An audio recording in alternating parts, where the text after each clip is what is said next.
सभी पत्रकार बंधुओं को नमस्कार।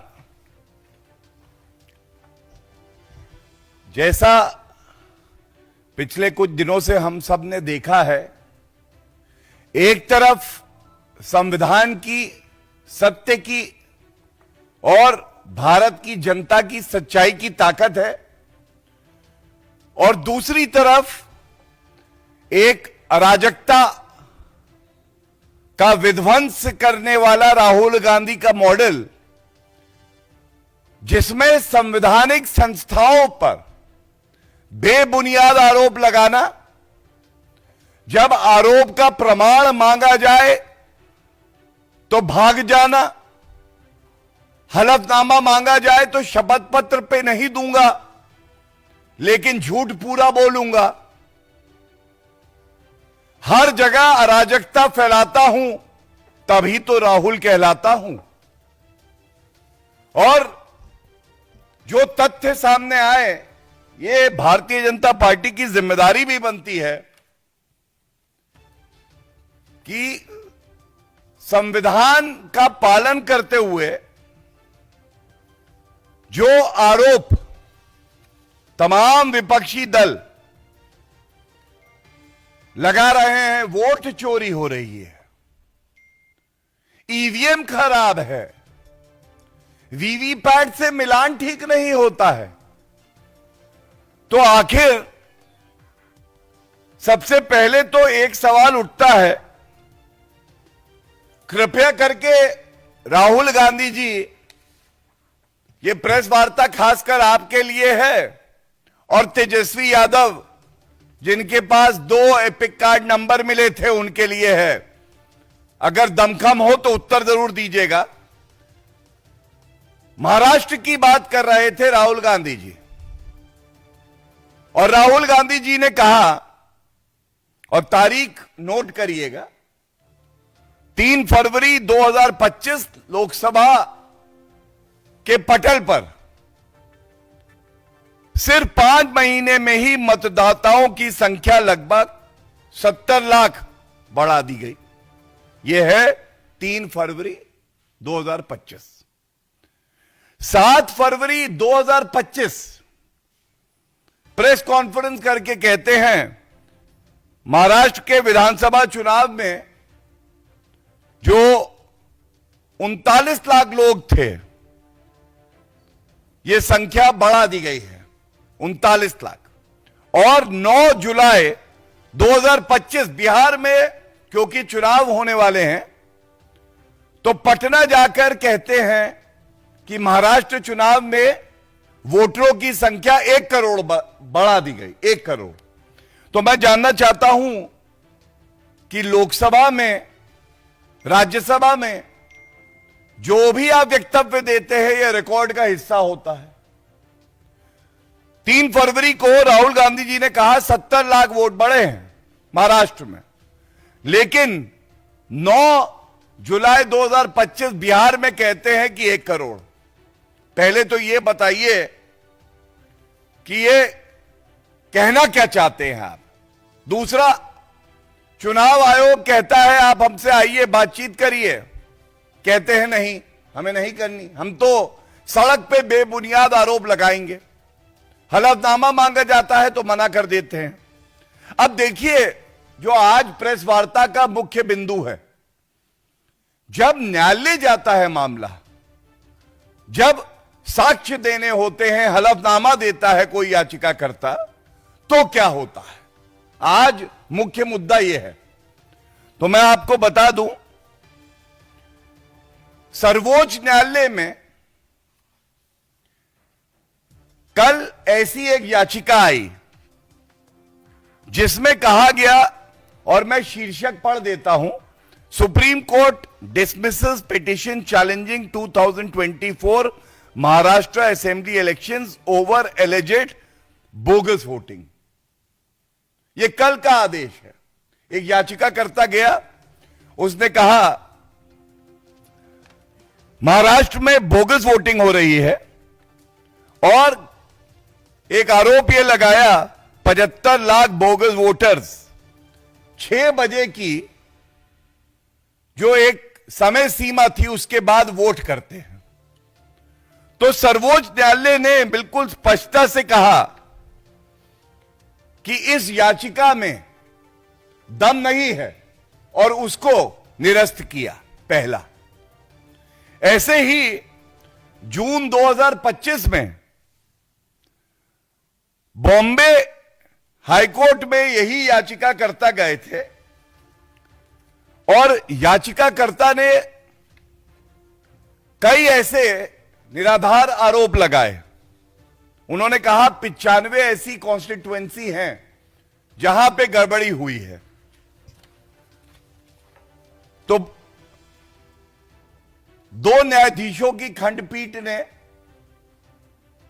इस याचिका को निरस्त किया और एक बात जो कही, ये कुछ शब्द हैं, ये जो पिटीशन लगाई है ये बहुत ही कैजुअल तरीके से लगाई है, लापरवाही है इसमें। उसके बाद जो कहा, कोई भी टैंजिबल मटेरियल नहीं है हमारे सामने जिससे ये कहा जा सके कि बोगस वोटिंग हुई है या निष्पक्ष चुनाव नहीं हुए। और सबसे बड़ी बात है, न्यायालय ने कहा कि इस तरह की जब याचिकाएं आती हैं तो न्यायालय का जो बहुमूल्य समय है इसको नष्ट किया जाता है और यह दुरुपयोग है न्यायिक प्रक्रिया का। अब आप देखिए कैसे झूठ की, मोहब्बत की नहीं, झूठ की एक दुकान या शोरूम चला रहे हैं राहुल गांधी। और इसी से जुड़ा हुआ मुद्दा न्यायालय में जाते हैं तो याचिका निरस्त हो जाती है, चाहे वो सर्वोच्च न्यायालय हो, चाहे वो बॉम्बे उच्च न्यायालय हो।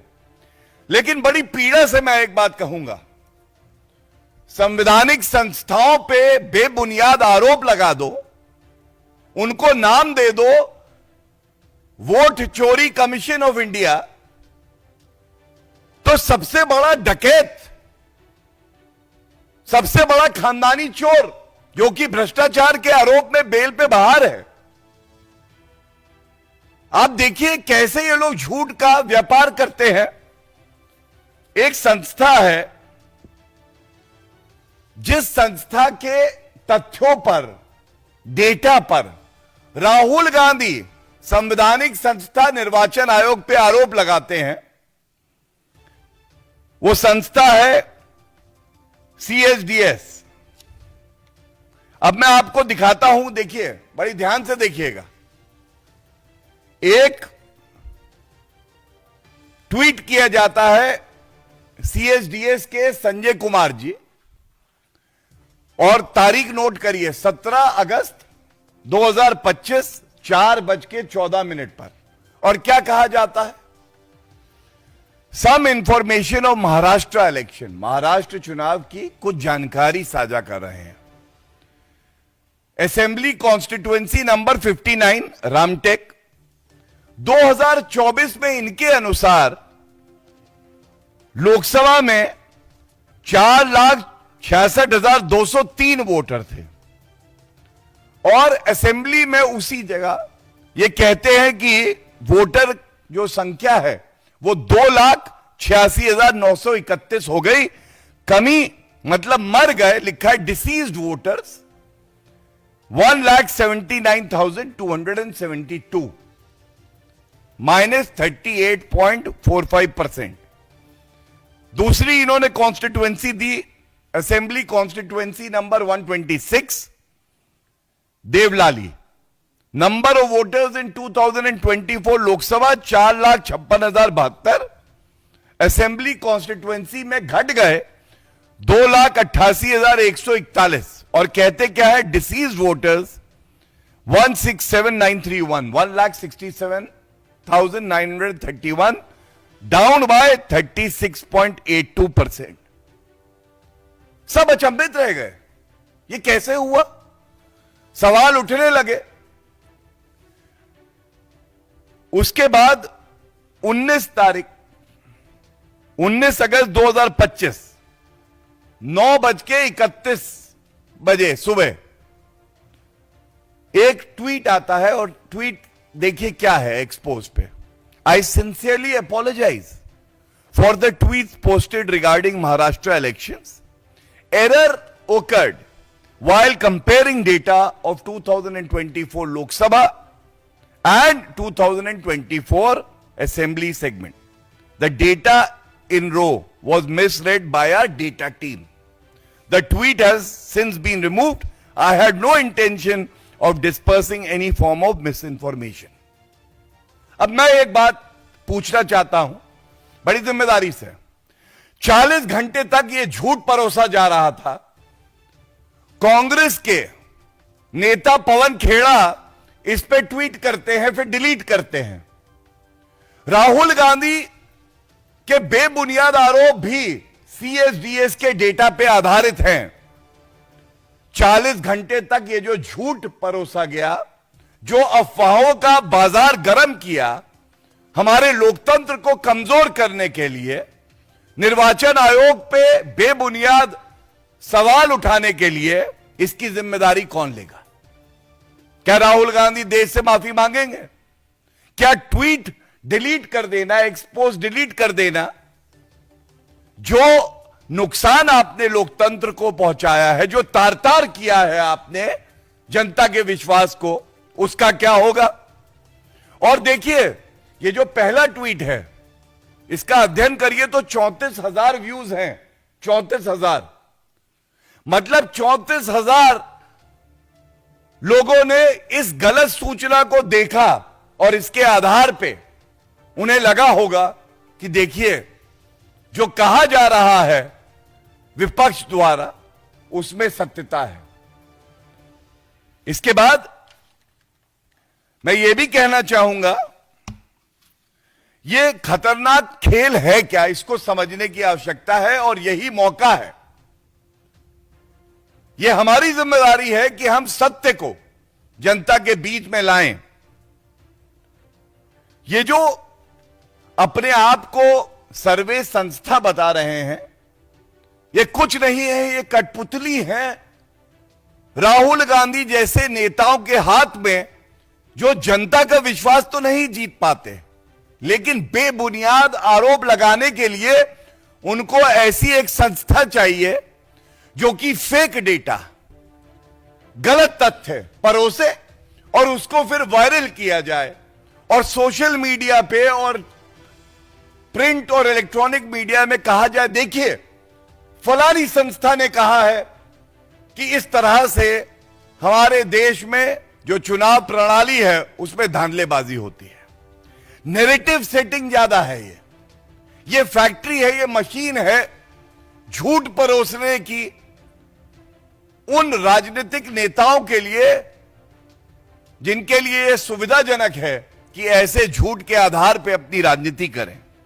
दूसरा, हम सब जानते हैं Cambridge Analytica model Rahul Gandhi के बड़े करीबी हैं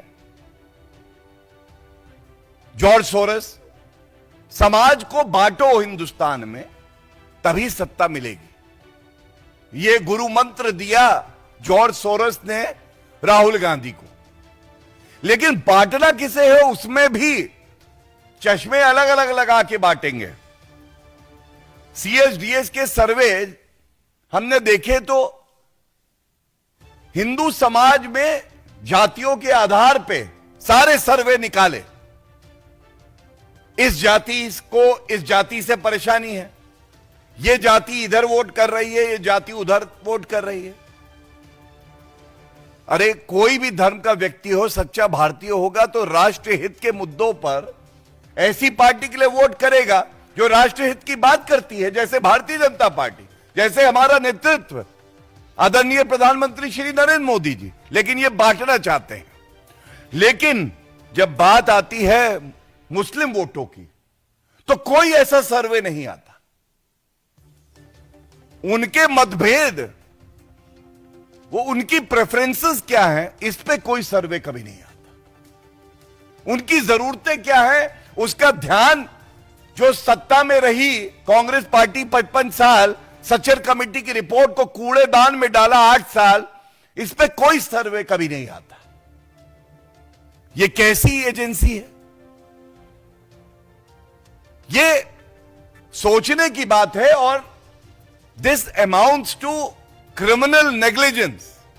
ये एक अपराध कर रहे हैं और ये कहना गलत नहीं होगा। इस मुद्दे को पुरजोर तरीके से भारतीय जनता पार्टी उठा रही है और आगे भी we will take it to its logical conclusion. तीसरी बात, जैसा मैंने कहा, जॉर्ज सोरस, फॉरेन फंडिंग इसलिए आती है कि भारत का जो चुनाव है उसमें हस्तक्षेप करें और वो पार्टियां जो कि राष्ट्र हित के विपरीत काम करती हैं, हमारी सेना पे सवाल उठाती हैं। जैसे राहुल गांधी ने कहा कि भारतीय सेना, जो कि पूरे विश्व में सबसे शौर्य वाली सेना है, वो चीनी सेना से पिट गई। ऐसी ताकतों को मजबूत किया जाए और जो राष्ट्रवादी ताकतें हैं, जो केवल देश हित की बात करती हैं, उन्हें कमजोर किया जाए। यह इनका एजेंडा होता है। और ये जो दो उदाहरण मैंने आपको दिए, संक्षिप्त में अगर रख दूं अपनी बात, न्यायालय जाते हैं तो मुंह की खाते हैं, क्योंकि प्रमाण, साक्ष्य, हलफनामे, बयान, सबको विश्वसनीयता के तराजू पे तौला जाता है। और हाईली ट्रेन्ड जुडिशियल माइंड्स, जो हमारे देश की न्यायपालिका है, जो सबसे भरोसेमंद है, वो देखती है कि ये जो आरोप लगाए जा रहे हैं इनमें दम है या बेबुनियाद है। वहां ये लोग मुंह की खाते हैं। और दूसरा, जो एजेंसियां इनके झूठे नैरेटिव को बल दें तो उसे कहीं ना कहीं से ये उठाते हैं, समर्थन देते हैं। और ये एक दूसरे का पर्याय हैं, ढोंगी राहुल और ये झूठी एजेंसियां। अगर ये शीशे में एक दूसरे को देखें तो चेहरे बिल्कुल एक जैसे हैं, जुड़वा भाई हैं ये। और ये चिंता का सबब है। इस प्रेस वार्ता के माध्यम से मैं ये जरूर कहना चाहूंगा कि हर नागरिक को संविधान ये हक देता है कि वो अगर सहमत नहीं भी है किसी भी संवैधानिक संस्था से तो अपनी बात व्यक्त करे। लेकिन डॉक्टर बी.आर. अंबेडकर जी ने कहा था, जब भारत को संविधान दिया, अब जो हमें समाधान का रास्ता खोजना है वो संविधान के तहत और जो न्याय प्रक्रिया है उसके तहत खोजना है। इसीलिए न्यायपालिका है। और चिंता की बात यह है, सर्वोच्च न्यायालय में एसआईआर, बिहार में हमने देखा, इन्होंने उठाया सर्वोच्च न्यायालय में, 5 बार सुनवाई हुई। मैं स्वयं कोर्ट में सुनवाई में भागीदार था और सर्वोच्च न्यायालय ने रोक नहीं लगाई। और अगर रोक नहीं लगाई तो क्या ये जो विपक्षी दल है इनकी आस्था आज निर्वाचन आयोग को तो ये अपशब्द कहते ही हैं, सर्वोच्च न्यायालय में भी नहीं। ये चिंता का सबब है। और इस मुद्दे को हम लोग आगे भी पूरी मजबूती से उठाते रहेंगे। और ये जो ढोंगी हैं, अराजक तत्व हैं, जो अपने आप को नेता प्रतिपक्ष कहते हैं, लेकिन दुर्भाग्य है देश का कि ये संविधान को तार तार करते हैं, संवैधानिक संस्थाओं पे झूठे आरोप लगाते हैं, इनका जो घिनौना चेहरा है वो जनता के समक्ष रखते रहेंगे। बहुत बहुत धन्यवाद।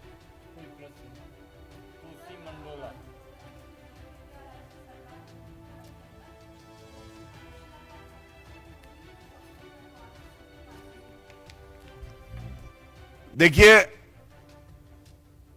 जो व्यक्ति दोष सिद्ध हो, जो व्यक्ति भ्रष्टाचार के आरोप पर बेल पे बाहर हो, जिस व्यक्ति पर माननीय सर्वोच्च न्यायालय ने टिप्पणी करी हो कि कोई देशभक्त भारतीय सेना का मनोबल तोड़ने के लिए ऐसा बयान नहीं दे सकता है, उसके बयान का वजन कितना है। और वो कहते हैं सरकार बनेगी। भारत की जनता कहती है, आदरणीय प्रधानमंत्री श्री नरेंद्र मोदी जी देश को नई ऊंचाइयों पे ले जा रहे हैं। और अगले कई दशक तक ये तो सरकार बनाने की बात करते हैं। जनता को यकीन है कि ये नेता प्रतिपक्ष भी नहीं रहेंगे, ये कांग्रेस पार्टी को समाप्ति की तरफ ले जा रहे हैं। Thank you.